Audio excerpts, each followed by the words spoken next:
It's probably just moving just as slow as it was on bump day. This is Will Power's 2021 Verizon 5G Chevrolet. Luckily, it doesn't have the Firestone Indy 500 tires on it, or else I would be making cracking some jokes here to about bump day. But no joke about it, that car was friggin' slow come qualifying. I don't know what is up. I don't know what was up with Penske this year. Penske has their off years. 95, for example, 2011, for example, and 2021. They were slow. Pagano qualified 25th, 23rd. By the end, their race setups were good though, because Power. I was watching the replay of the 500 on Peacock, on the cock, as David would say, and I would notice something. Will Power was driving through the field, and by the time midway to the race came, he was up to like 13th. He had a good race setup. Qualifying was piss poor. Qualifying, Power was in the last row shootout, which nobody expected that going into the month of May. But when I was talking to Will, going into the garage area, I said, "Will, how you doing, man?" He goes, "Fucking shithouse, man. That thing is slow." And I thought he was joking. I was like, maybe he might be qualifying, 10, 12, Will Power, when he's not P1, he's not happy. I saw Fast Friday. He was like freaking 30th. I said, holy shit. Will Power is freaking slow. So, that was a shocker.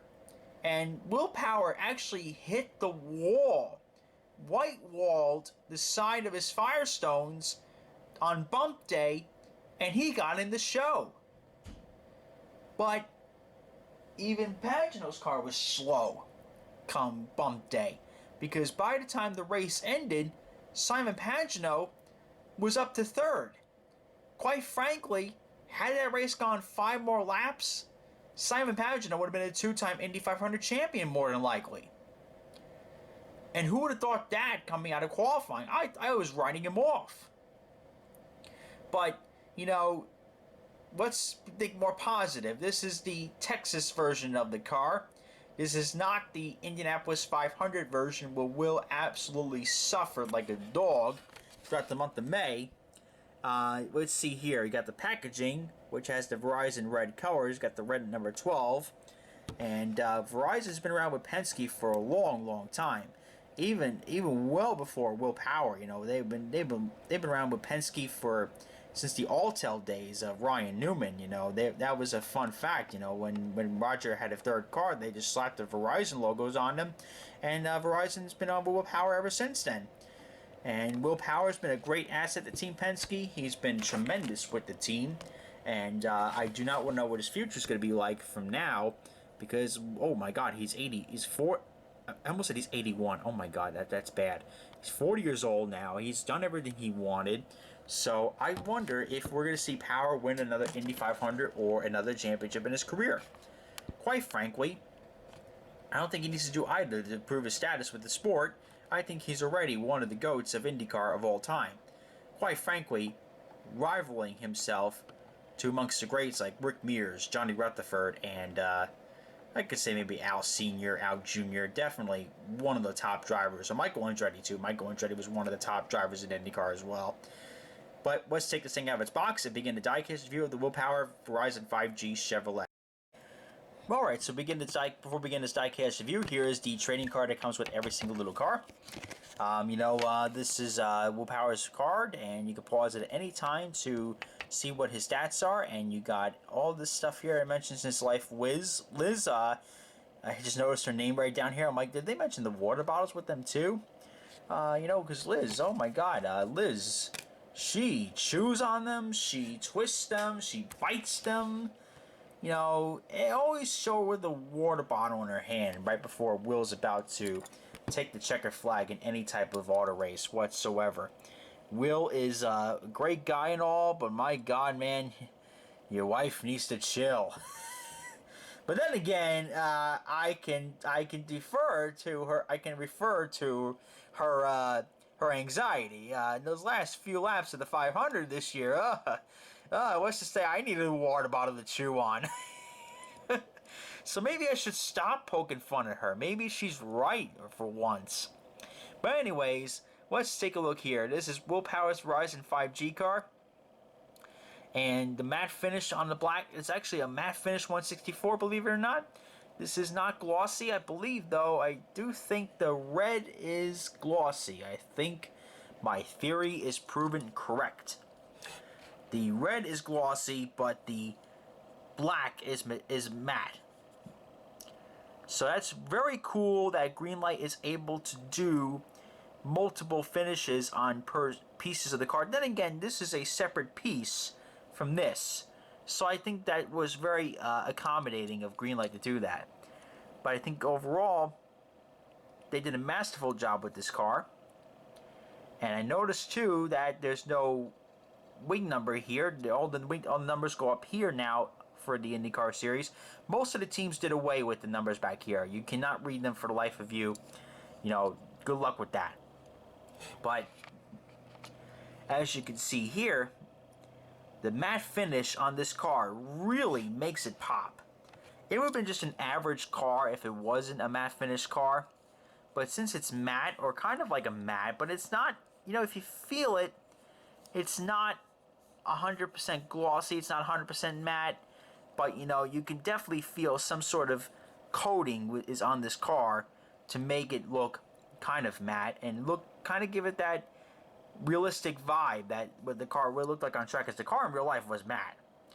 But we don't know if we don't know if they made this diecast 100% matte or whatnot. They probably could have made some sort of coating on it to make it look matte.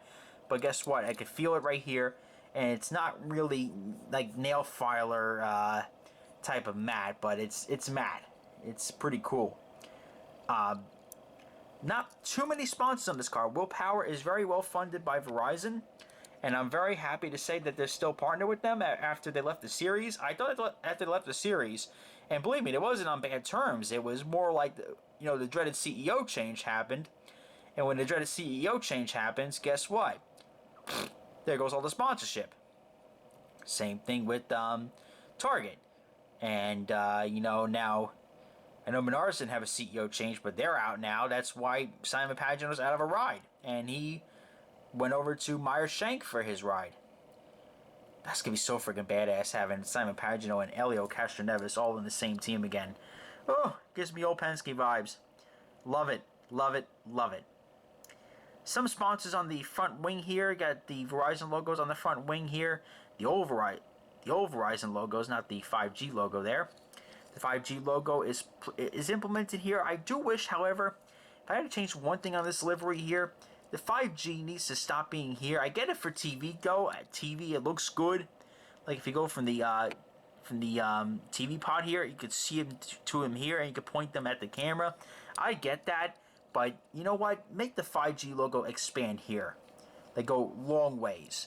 Go long ways like here. Be perfect. It should be perfect. There's too much blank space here. Maybe put a Verizon logo there. Maybe put something there to make it look good. But you also got missing the car shop logo here, but that's before they implemented that. You got no rear wing number, which is very accurate. That is the one. That's the car they ran at Texas, and of course at Indianapolis they did not run the wing numbers. They put them all on here. Back of the car. That's all the rear diffuser parts and everything. And, of course, it is not a Penske car. It is not a Penske car if it doesn't have a chrome suspension. If you screw up on the chrome suspension like they have in years past on the 164s, you done well screwed up. You do not do your job as a diecast company if you forget the chrome suspension on the Penske cars. This is production number 2167.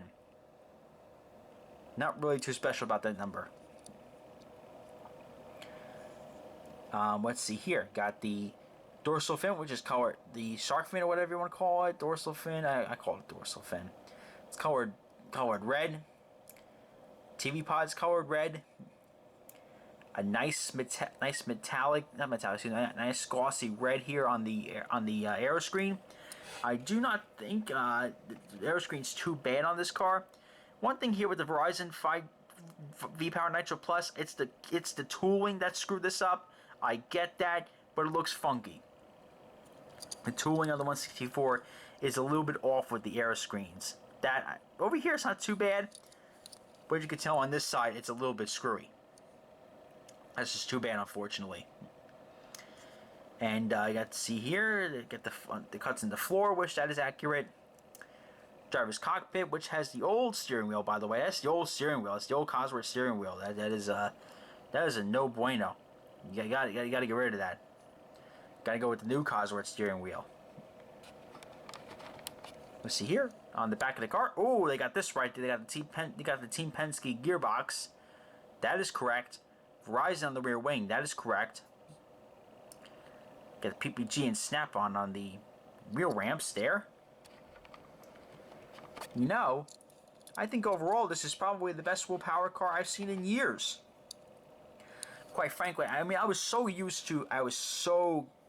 damn used to the silver Verizon cars that, you know, it just grew onto me. But this car, however, is growing onto me really, really, really, really fast. I absolutely love it. So let's do a 360 view of this car here. Here's the left side of the car. Here's the front of the car. Oops, sorry about that. Here's the nose. Here's the right side. There's the back. Here's the top of the car. And here is the chassis of the car. So ladies and gentlemen, you know what? I would suggest you pick this up if you're a willpower fan. But you know what, ladies and gentlemen, I gotta say right here, right now, we got some diecasts that are gonna be very hot on the market. So if you're on a tight budget this holiday season, I would wait till the price goes down on this willpower car, because we got the Elio, we got the Grosjean, we got the Marcus Ericsson being made in 164, we got the Alex Palou cars, the championship one coming out, the I think the Segi race Barber winners coming out, but that's in 118 only. You got the oh, what's another good one that was coming out? Got some of the Scott McLaughlin's coming out. I think that's it. I got a couple more coming out. I know that. I don't have my list in front of me, so my memory's blank. I'm just drawing a blank right here. But you get what I mean. We got some cool looking diecasts coming in. Comment, like, subscribe. This is Race Day 12, reminding you to join Fight to Stop Bullying. It does get better. Diecast Kid is always happy to see you.